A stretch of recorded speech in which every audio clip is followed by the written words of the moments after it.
ओम सच्चिदानंद रूपाय विष्णुत्पत्त्यादिहेतवे तापत्रय विनाशाय गोविंदाय नमो नमः। ओम कृष्णाय वासुदेवाय हरये परमात्मने प्रणतक्लेशनाशाय गोविंदाय नमो नमः। नमस्कार, स्वागत है आपका आचार्य वाणी में। मैं आचार्य डॉक्टर विक्रमादित्य आपके साथ हूँ और आज का विषय हमारा है कर्क राशि वालों के लिए ग्रह नक्षत्रों का योग सितंबर के अंतिम भाग में किस प्रकार का बनने वाला है।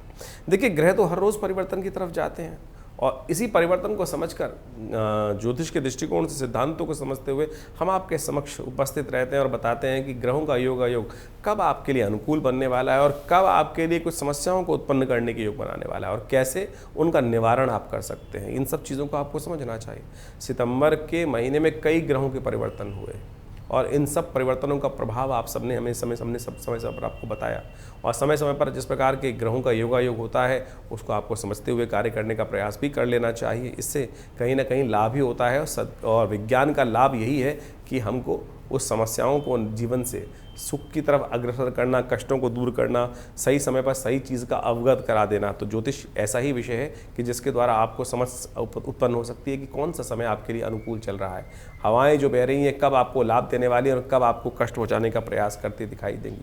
कर्क राशि वालों के स्वामी चंद्रमा है और चंद्रमा सबसे चंचल ग्रह माने जाते हैं, मन के स्वामी भी हैं, बहुत जल्दी परिवर्तन की तरफ जाते हैं। तो कर्क राशि वाले इस संसार को बहुत सुंदर तरीके से प्रभावित भी कर सकते हैं और बहुत जल्दी से इमोशनल भी होते हैं और बहुत जल्दी यदि मन में विचारों का परिवर्तन करने का योग बनता है। तो ऐसे में समझें आपके लिए ग्रहों का योग क्या बनने वाला है।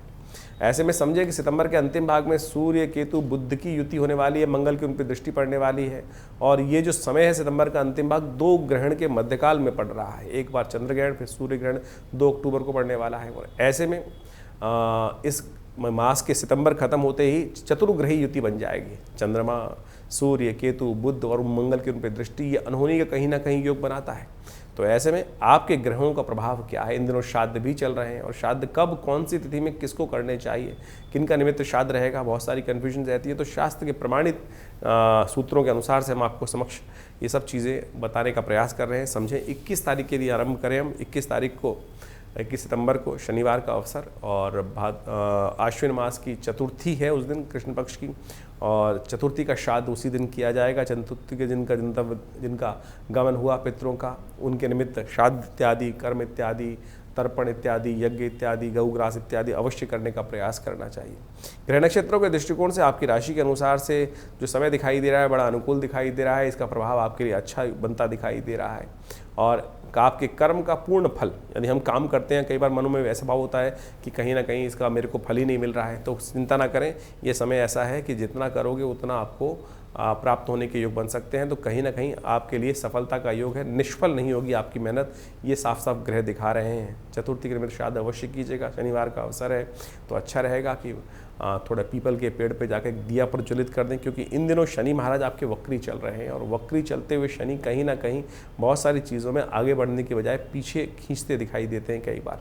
तो शनि को मनाएं, सदा सुख पाएं, हो सके तो हनुमान चालीसा का पाठ कर लें, वो भी अच्छा रहेगा आपके लिए। 22 तारीख यदि हम बात करें, रविवार का अवसर है, पंचमी तिथि इस दिन विद्यमान है, पंचमी का श्राद्ध इस दिन रहेगा। ग्रह परिवर्तन का योग बना रहे हैं और चंद्रमा बृहस्पति एक साथ होकर आपके 11वें भाव में विराजमान हो गए हैं। उच्च के चंद्रमा बृहस्पति के साथ कहीं ना कहीं बहुत सुंदर योग बनता दिखाई दे रहा है। आने वाले 2-3 दिनों में इसका लाभ भी आपको दिखाई दे सकता है यदि आपने अपने कर्तव्य को पूर्ण किया। ग्रह दिखा रहे हैं कि बहुत सुंदर तरीके से आपके पुरुषार्थ से लाभ प्राप्ति के योग बन सकते हैं। ग्रह नक्षत्र आपके लिए बड़े अनुकूल अवस्था बनते दिखाई दे रहे हैं इस समय। लेकिन कई फालतू के काम भी आपको परेशान करने के योग बना सकते हैं, तो इसलिए फालतू कामों से बचने का। इन दिनों ग्रह योग ऐसे भी दिखाई दे रहे हैं कि आप कई बार फालतू के चक्कर में, परिवार के दोस्तों के चक्करों में, बहुत सारे जिनसे कोई संबंध नहीं है तब भी उनके चक्करों में अननेसेसरी फंसे रहते हैं। तो ऐसे में ध्यान रखें, थोड़ा स्वार्थी बनकर काम करने का प्रयास कर लीजिए। दिन आपके लिए अच्छे दिखाई दे रहे हैं। हो सके तो भगवान सूर्य का दर्शन कर सुबह सुबह उनको अर्घ्य देकर कार्य आरंभ करें। पुरुषार्थ से बहुत सारे काम बनने के योग बनते दिखाई दे रहे हैं। बृहस्पति गज के स्त्री योग बनाते दिखाई दे रहे हैं। पंचमी का श्राद्ध इस दिन किया जाएगा। जिनका गमन पंचमी के दिन हुआ पितरों के निमित्त अवश्य उनके निमित्त ब्राह्मण भोजन श्रद्धा के साथ करवाने का प्रयास करें और गायत्री यज्ञ उनके निमित्त करें। हो सके तो भागवत का पाठ करें। इन आश्विन के इन जो विशेष तौर पर ये कृष्ण पक्ष है, श्राद्ध का अवसर है, ऐसे में स्वयं भी आप यदि श्रीमद् भागवत का पाठ भी कर लें सप्ताह पूरे 7 दिन के लिए, या कहूँगा 15 दिन तक ही कर लीजिए पूरा धीरे धीरे कर वो भी अच्छा रहेगा। और वो उससे कहीं ना कहीं पितरों के निमित्त आत्म शांति प्राप्त करने के योग बनते हैं, वो अवश्य करना चाहिए। 23 तारीख का दिन सोमवार का अवसर, षष्ठी तिथि विद्यमान है और षष्ठी का श्राद्ध इस दिन किया जाएगा। ग्रह का परिवर्तन योग हो रहा है।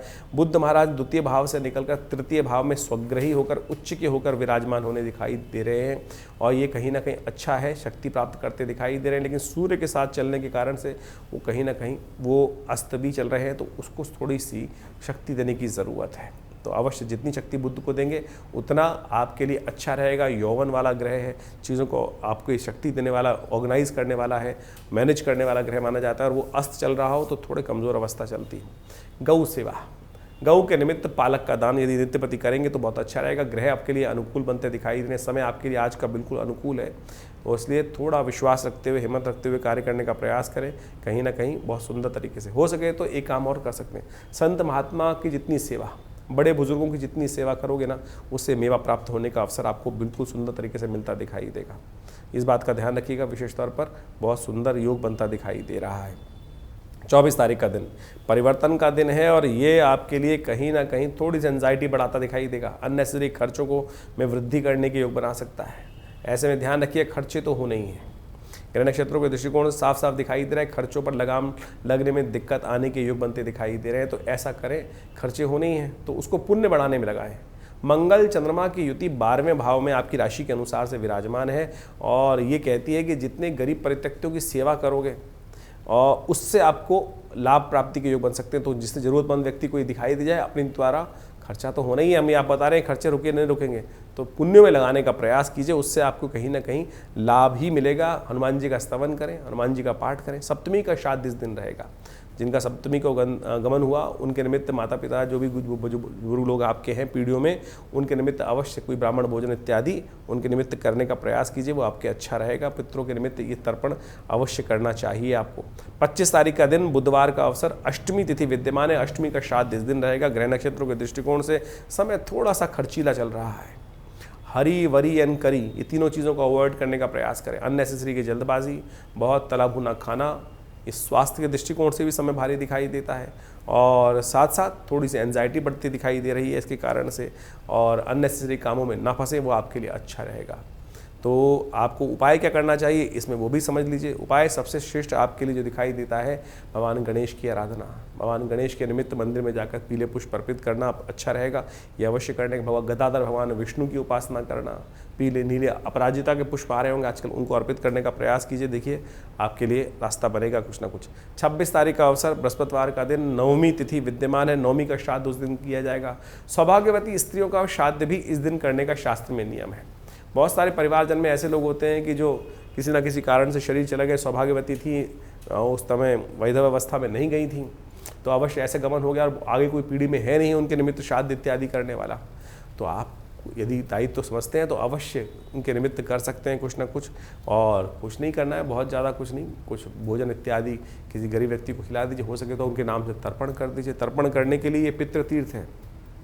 जल लेकर हाथ में थोड़ा सा एक लोटे में तिल डालकर उनके निमित्त तस्मै सुधा तस्मै तस्सै सुधा तस्सै सुधा तस्सै सुधा, स्त्री है तो तस्सै सुधा और पुरुष है तो तस्मै सुधा। सुधा नाम की देवी का प्रादुर्भाव जो है वो तर्पण के जल को उन दिवंगत आत्माओं तक पहुंचाने के लिए किया गया है, तो अवश्य उनके निमित्त करिए, ये अच्छा रहेगा। अब ग्रह नक्षत्रों के दृष्टिकोण से समय सुबह थोड़ा भारी दिखाई देता है, शाम को ग्राफ आपकी तरफ आता दिखाई दे रहा है।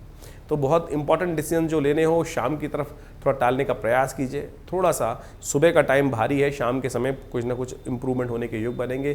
फिर भी यदि बहुत ज़रूरी हो तो किसी बुद्धिमान व्यक्ति का सहयोग लेकर, गुरुजन का आशीर्वाद लेकर कार्य करें।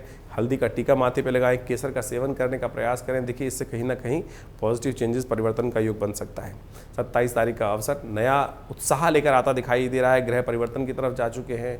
जो अननेसेसरी आपको थोड़ा कष्ट दे रहे थे वो समय बिल्कुल पलट मारकर आपके लिए उत्साह के साथ आगे बढ़ने के योग बनाता दिखाई दे रहा है। चंद्रमा शुद्ध होकर कर्क के राशि होकर आपकी राशि के स्वयं में होकर घर अपने घर का होकर लग्न में विराजमान हो गए हैं और ये आपके लिए आगे बढ़ने की, आपकी हिम्मत को जगाने के योग बनाते दिखाई दे रहे हैं। इसका लाभ आपको लेने का प्रयास करना चाहिए। 10वीं का श्राद्ध इस दिन किया जाएगा। शुक्र इन दिनों बहुत सुंदर अवस्था में आपकी राशि में चतुर्थ भाव में विराजमान है, तो ऐसे में देखिए चंद्रमा स्वग्रही हो गए, शुक्र स्वग्रही हो गए, बुध भी स्वग्रही होकर विराजमान है और बृहस्पति बहुत सुंदर तरीके से विराजमान होकर कार्य कर रहे हैं। तो ऐसे में ग्रह नक्षत्र आपके लिए अच्छे दिखाई देते हैं। तो समस्त देवताओं की उपासना कर और सुंदर आशीर्वाद प्राप्त करने के शुक्रवार के दिन एक काम करें, गौ पूजन करने का प्रयास करें।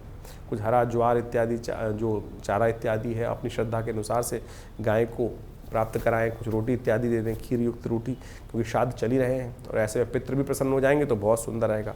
दशमी का श्राद्ध इस दिन किया जाएगा। दशमी का जिनको गमन हुआ हो जिस दिन, उस दिन इनके निमित्त श्राद्ध अवश्य करना चाहिए। 28 तारीख शनिवार का अवसर, एकादशी तिथि है। देखिए बड़ा सुंदर योग बना हुआ है और आपकी राशि के अनुसार से समझें कि शनि महाराज इन दिनों आपकी राशि के अनुसार से इन दिनों अष्टम भाव में वक्री होकर बैठे हुए हैं और वक्र अवस्था में सफलता में कहीं ना कहीं कुछ रोड़े समय समय पर उत्पन्न करते दिखाई देते हैं। तो ऐसे में उनको ठीक करने की सुंदर योग बनता दिखाई दे रहा है। 2 बार से शनिवार के दिन एकादशी पड़ रही है। शनि को ठीक करने का सुंदर योग बन रहा है। भगवान गदाधर भगवान विष्णु का स्तवन करते हुए थोड़े से लोटे में तिल डालकर उसके द्वारा भगवान का अभिषेक करें। ये सुंदर उपाय है और इससे कहीं ना कहीं शनि का संबंध भगवान विष्णु से भी है और तिल का संबंध भगवान विष्णु के साथ भी है और तिल का संबंध शनि के साथ भी है। तो देखिए शनि के उपाय में इस प्रकार से करने का प्रयास करें। गदाधर भगवान विष्णु की कृपा से समस्त अनिष्टों को दूर करने का योग बनेगा। एक बात और, एकादशी के दिन जब श्राद्ध आता है तो बहुत सारे लोग भ्रांति होते हैं कि बहुत सारे ब्राह्मणगण जो है वो तो उपवास में रहते हैं।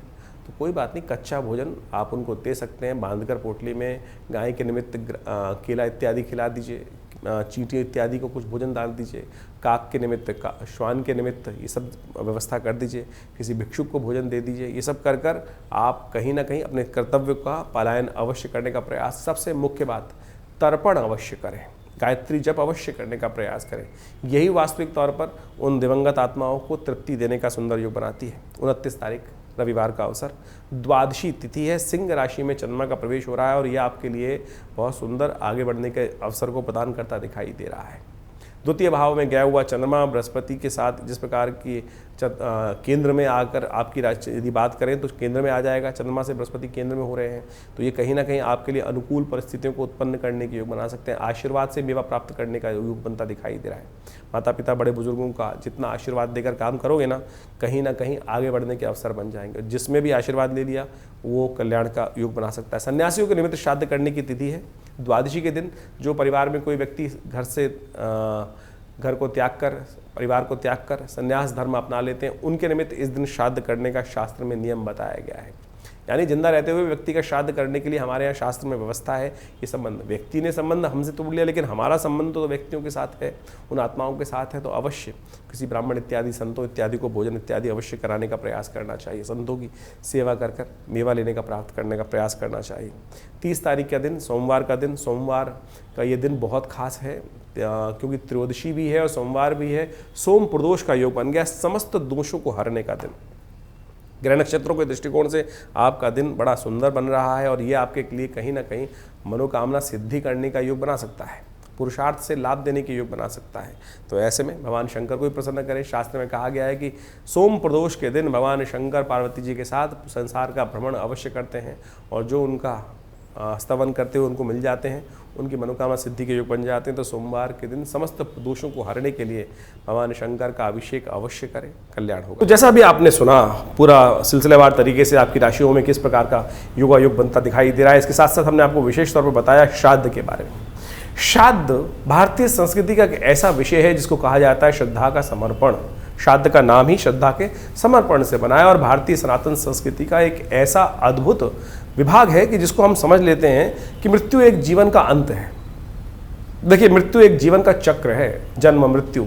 इस संसार में न तो जन्म का चक्र कभी समाप्त होता है, ना मृत्यु का चक्र कभी समाप्त होता है। पुनरपि जन्म पुनरपि मरणम शास्त्र में कहा गया है और आदि शंकराचार्य जी ने इसको प्रतिपादित भी किया है कि हम बार बार जन्म लेते हैं और बार बार मृत्यु को प्राप्त होते हैं। तो इसलिए ये जो हम सोच के आते हैं कि एक बीज को डाला उसके बाद समाप्त हो गया बीज, उसके बाद जीवन की लीला समाप्त, उसके बाद कुछ नहीं, मृत्यु के बाद भी आगे बहुत कुछ है। पुनरपि जन्म, ये बात सैद्धांतिक तौर पर सत्य के रूप में शास्त्र में प्रतिपादित की गई है। श्राद्ध उसका वास्तविक तौर पर प्रमाण है, ज्योतिष उसका वास्तविक तौर पर प्रमाण है कि हम पुनर्जन्म में विश्वास करने वाले लोग वास्तविक तौर पर भारतीय संस्कृति का एक वैज्ञानिक स्वरूप है ज्योतिष।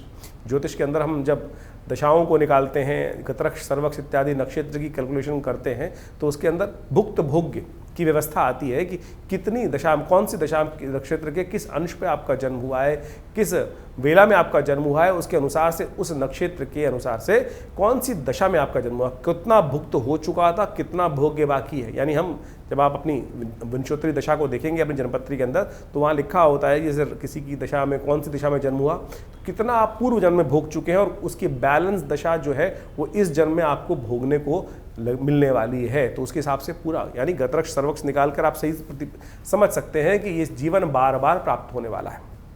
तो उसी प्रकार से और पुनर्जन्म जो है वो इतनी जल्दी होता नहीं है, हमारे यहाँ शास्त्र में कहा गया है। बहुत सारे लोग भ्रांति के रूप में इस कथाओं को सुना देते हैं कि व्यक्ति की मृत्यु हुई, जीवन समाप्त हुआ और कुछ ही दिनों में उसका पुनर्जन्म प्राप्त हो गया। लेकिन शास्त्र प्रतिपादित करता है कि हर व्यक्ति को अपने, देखो 1 वर्ष तक तो आपको प्रेत योनि में ही रहना है जीवन समाप्त होने के बाद। जब तक आपकी उन्मासिक श्राद्ध पूरे नहीं हो जाएंगे, यानी 1 वर्ष तक, 1 वर्ष के बाद ही व्यक्ति प्रेत योनि से निकलकर पितृ योनि में जाता है। तो उस 1 वर्ष के अंदर तो प्रेत योनि होनी है, तो इतनी जल्दी पुनर्जन्म होना ही नहीं है। तो इस बात को हम समझें कि श्राद्ध किनको करना है किनको नहीं करना, ये तो भेद हो ही नहीं सकता। क्या स्त्री, क्या पुरुष, क्या छोटा, क्या बड़ा, हर कोई अपने दिवंगत आत्माओं की आत्म शांति के लिए श्राद्ध कर सकता है। जब हम श्राद्ध करते हैं तो वे देवताओं का श्राद्ध करते हैं, ऋषियों का श्राद्ध करते हैं।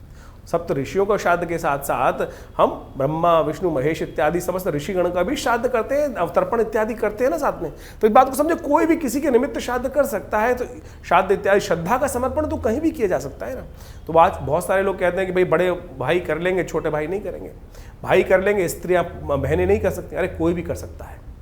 राम की जब भगवान रामायण के अंदर इस कथा को बड़ी सुंदर तरीके से कहा गया है कि भगवान राम जब गया पहुँचे और उन्होंने वो श्राद्ध कर्म करने के लिए लक्ष्मण जी को हाट भेजा, दुकान में भेजा कि सामान लेके आओ, कि व्यवस्था करो, श्राद्ध करना है। और जब वो नहीं पहुँच पाए समय से, तो भगवान राम स्वयं लक्ष्मण जी को देखने गए, तब तक श्राद्ध का मुहूर्त ना निकल जाए, भगवती ने स्वयं वो श्राद्ध कर्म पितरों के निमित्त किया।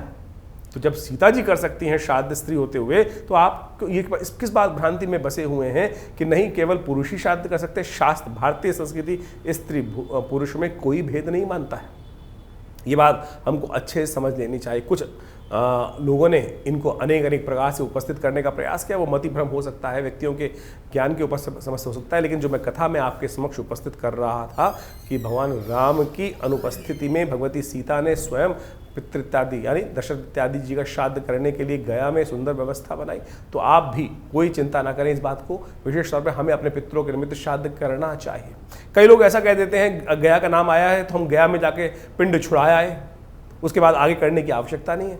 अरे वहाँ के महात्म्य वर्णित है कि इतने सुंदर स्थल है कि यहाँ पर पितृ को मोक्ष प्राप्त करने का सुंदर रास्ता बन जाता है, उसकी आवश्यकता नहीं होती। लेकिन ये तो आपका श्रद्धा का समर्पण है। जब तक आप हैं तब तक अवश्य अपने पितरों के निमित्त 3 पीढ़ी तक पिता, पितामह, परपितामह यानी 3 पीढ़ी तक अवश्य हमको अपने समस्त लोगों का श्राद्ध करने की कार्य करने का अवश्य प्रयास करना चाहिए। मध्याह्न काल शास्त्र के लिए सबसे श्रेष्ठ है, यानी जिस तिथि को मध्याह्न काल में हो, उस तिथि जो मध्याह्न काल में जो व्यापनी हो उस तिथि, उसी में उस दिवंगत आत्मा जो गए हैं उनका श्राद्ध किया जाना चाहिए।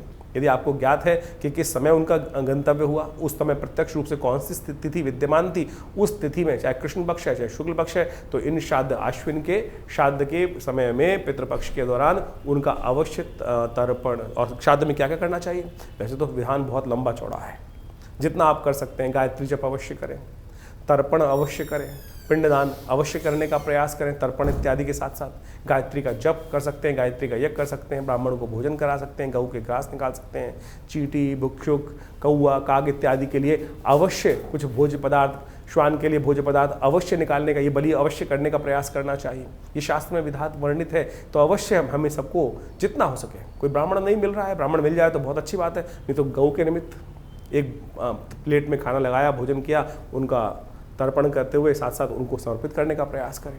और कोशिश ये करें अवश्य श्राद्ध के साथ। नहीं व्यवस्था हो पा रही तो कोई चिंता नहीं, आप 2 केले भी दान कर देंगे तो भी आपके पितृ आपको आशीर्वाद। बहुत सारे लोग पितृ दोष से समस्या उत्पन्न कर लेते हैं कि पितृ दोष हो गया कुंडली में। अरे पितृ दोष नहीं होता, पितृ ऋण हो सकता है।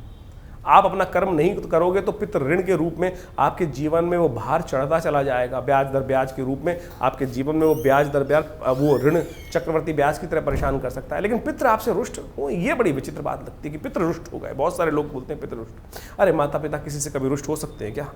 ये सोचें कैसी विडंबना हमने डाल दी कि पितृ, लोग कह देते हैं ज्योतिषी जन्मपत्री दिखाने के पास गए और उसने भ्रांति मन में उत्पन्न कर दी कि आपके तो पितृ रुष्ट हैं। अरे पिता माता पिता किसी से रुष्ट नहीं होते, आप उनका उपहास भी कर दो तब भी वो तो, लेकिन दोष है, वो इस प्रकार का दोष है कि वो आपको प्रकृति माफ नहीं करती। आपको पितृ आपके रुष्ट होना, लेकिन प्रकृति आपको उस जो आपने गलत कर्तव्य किया है वो ऋण, वो भार आपके ऊपर अवश्य चढ़ जाएगा, वो आपको ध्यान रखना चाहिए। तो ये बात प्रकृति के दत्त है। तो आप एक बात ऐसे समझे कि कोई पिता, किसी व्यक्ति ने, बालक ने पिता का उपहास भी कर दिया, शायद पिता उनको माफ कर देंगे, लेकिन वो प्रकृति जो है, वो कर्म का सिद्धांत जो है, वो आपके ऊपर भार के रूप में विद्यमान हो जाएगा। उससे हमें समझना चाहिए।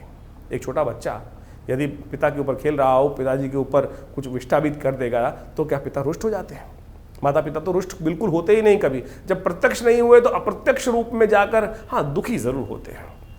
घर में उत्सव चल रहा है, आपने गाना बाना सब कुछ किया, सब कुछ करा, लेकिन अपने पितरों के निमित्त कुछ एक थाली निकाली ही नहीं, उनको याद ही नहीं किया। अरे जिनके बिना हम जी नहीं पाते थे, जिनके बिना हम चल नहीं पाते थे, उनको इतनी विस्मृति हमने भुला दी कि हम उनको भूल जाते हैं। तो हमारे यहाँ भारतीय संस्कृति परंपरा है कि सबसे पहली थाली उनको, उनके पितृ के निमित्त निकाल कर, मिंस कर और किसी गरीब व्यक्ति को दे दिया। इतना ही तो करना है खाली, और कुछ नहीं तो जल दे दीजिए भाई।